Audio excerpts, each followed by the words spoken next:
I never imagined a garden hose could trigger a full-blown neighborhood meltdown. But then again, I also never imagined I'd be living under the iron rule of an HOA president who treated the community like his personal kingdom.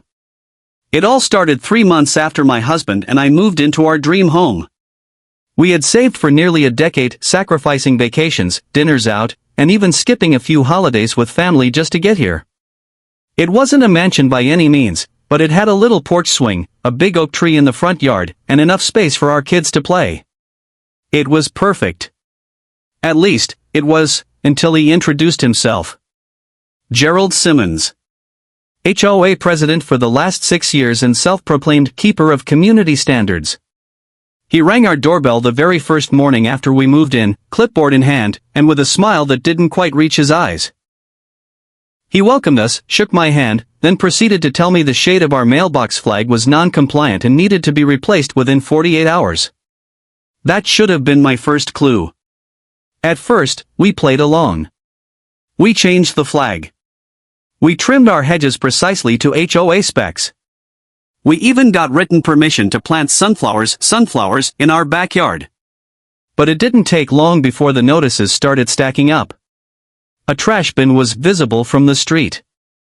Our wind chimes were audible past quiet hours. Once, we got a warning because our car was parked backward in the driveway. The final straw? A pop-up canopy I'd put up in the backyard for my daughter's 6th birthday party. It was pink, it was festive, and according to Gerald, it violated Article 12, Section C of the HOA Charter. He showed up in the middle of the party, clipboard and all, demanding it be taken down. That was the day I realized this wasn't about rules, it was about control. From then on, I stopped folding. I knew the rules, and I knew when they were being twisted. So I began pushing back. I got involved in community meetings. I read the entire HOA agreement front to back, highlighting every vague clause Gerald abused. I wasn't trying to be rebellious, I was standing up for what we'd worked so hard to have, a home, not a dictatorship.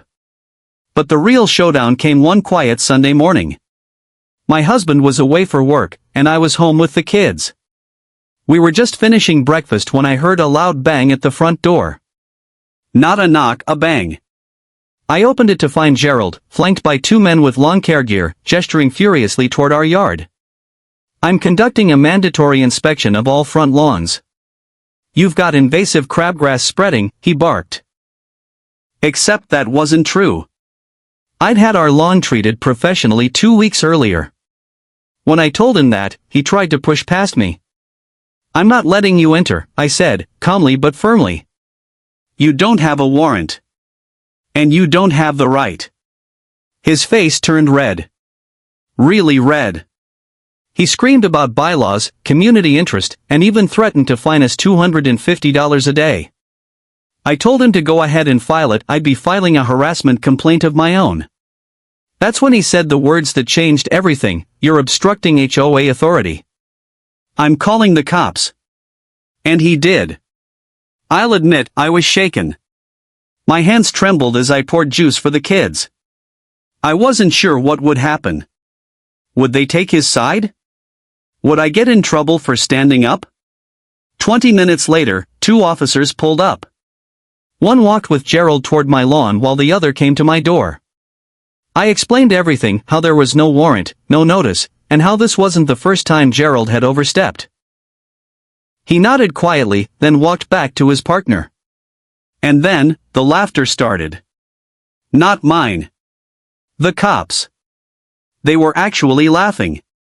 One officer turned to Gerald and said, "Sir, this isn't a crime scene, it's a lawn. You can't just barge onto someone's property without legal authority." Gerald sputtered something about bylaws, but the other officer raised his hand. "We enforce the law, not the rules of your little club." The men with lawn tools quietly backed away. One even gave me an apologetic shrug before getting back in the truck. Gerald, flustered and furious, stormed off. That was the last time he ever set foot on my property. But the story doesn't end there. The officer's visit opened a floodgate. Suddenly, neighbors who had been silent began knocking on my door. Sharing their stories. Their finds. their frustrations. I wasn't alone. None of us were. Within a month, we had formed a community coalition. We reviewed the HOA bylaws together, petitioned for new leadership, and eventually held a vote to replace Gerald. He fought it, of course. But the ballot didn't lie. He lost. I wasn't elected president, I didn't want the title. But I did become the voice of reason at those meetings, the one who reminded everyone that these houses weren't just properties. They were homes. And the people inside?